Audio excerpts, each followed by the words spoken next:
71 degrees Celsius, that isn't a number on a thermometer. It is an entity.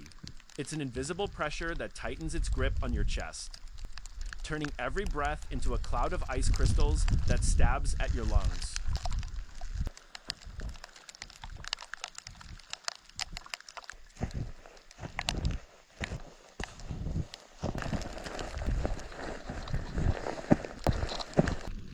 I am here, alone in the middle of the Siberian taiga, where the ground is no longer earth, but a block of permafrost hidden by a layer of snow more than 2 meters thick.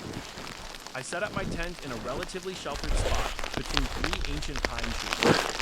Relatively here means the wind is still strong enough to knock a man over if he doesn't stand firm.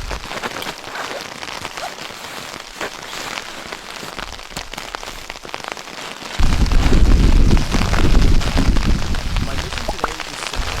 Find firewood and gather clean snow. Firewood is life. Fire is God. I use my small axe, chopping the dry, dead-standing branches. Each swing of the axe echoes with a dry, sharp thwack in the hauntingly still air. No birds sing, no insects. Only the sound of my own breath, freezing on the bandana covering my face.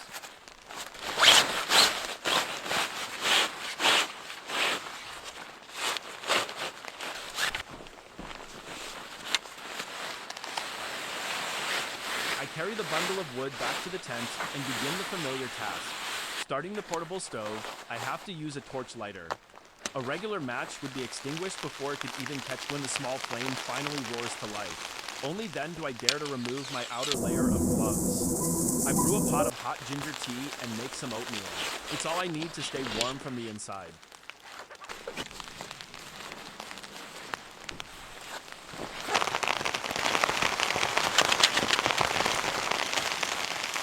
But then, the absolute silence of Siberia begins to change. First comes a hiss, distant like a wolf's howl, but persistent and growing stronger. The sky, which had been only white, pale gray, not the darkness of light, but the darkness of matter. The storm hits, it doesn't arrive slowly. It slams into me like a white wall, moving at the speed of a freight train.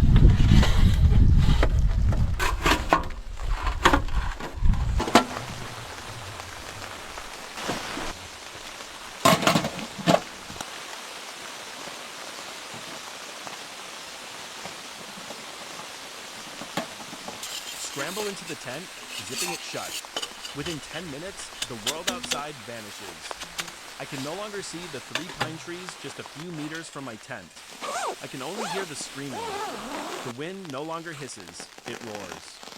My 4-season tent, designed to withstand blizzards, begins to buckle. The sound of the canvas being whipped by the wind creates pops like gunfire right next to my ear. I sit huddled by the small stove, feeling every gust try to tear apart my only shelter.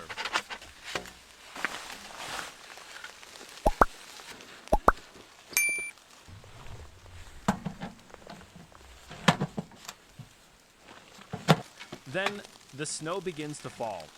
But this isn't snow. These are tiny ice pellets, thrown by the wind at hundreds of kilometers per hour. They batter the tent like hail, and then the weight arrives. After about 3 hours, I start to hear a sound more terrifying than the wind. The creaking of the aluminum tent poles bending. The snow is accumulating too fast. Tent collapse.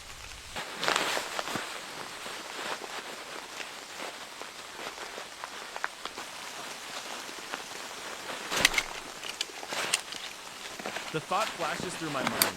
If the tent collapses at this temperature, I only have minutes. I put on my hat, pull on my gloves, unzip the tent just a crack, and stick my hand out, using a mini snow shovel to claw the snow off the roof. The wind rips at me, throwing snow in my face. It feels like 1,000 needles jabbing me at once. After just 30 seconds outside, my hand is already almost numb.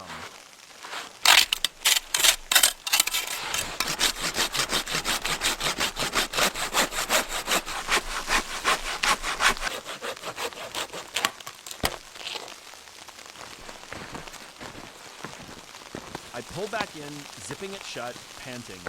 Half an hour later, I have to do it again and again, half an hour after that. The storm rages for 36 hours. In those 36 hours, I do not sleep. I just sit, constantly pushing up on the tent tent roof from the inside to make the snow slide off and boiling water. I make tea, I make soup, I make anything hot to keep my body from surrendering.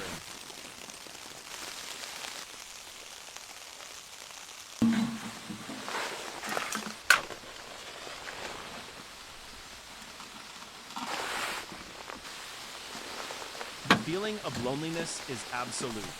I am not a human being. I am a tiny, flickering flame trying not to be extinguished in the middle of a frozen ocean. Surrounding me, for millions of square kilometers, there is only snow and wind. No one knows I am here. If I disappear, it will take months, even years, for anyone to find a trace.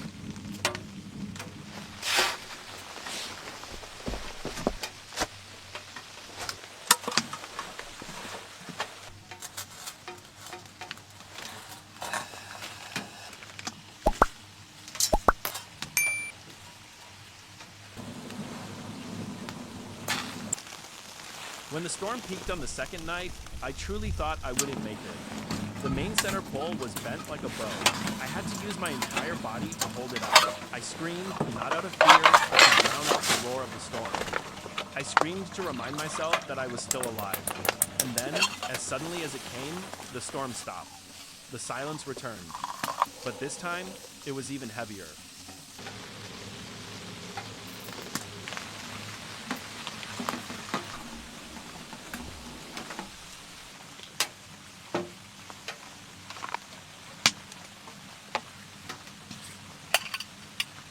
I wait another hour just to be sure it has passed.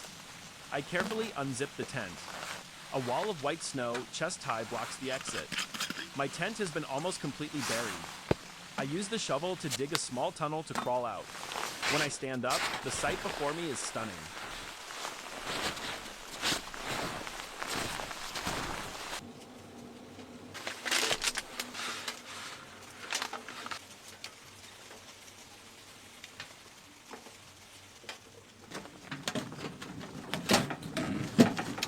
Everything has changed. Of the 3 old pines I used for shelter, one has been snapped in half by the wind. The entire forest now looks like a giant ice sculpture. The dim sun shines through, turning everything a pale, icy blue. The air is pristine, but still bone-chillingly cold. I survived.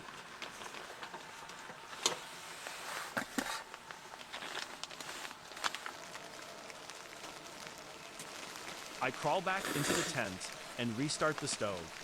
The sound of the dry pine wood crackling is the most beautiful sound I have ever heard. I melt a pot of fresh snow and make a cup of coffee. The heat spreads through my chest.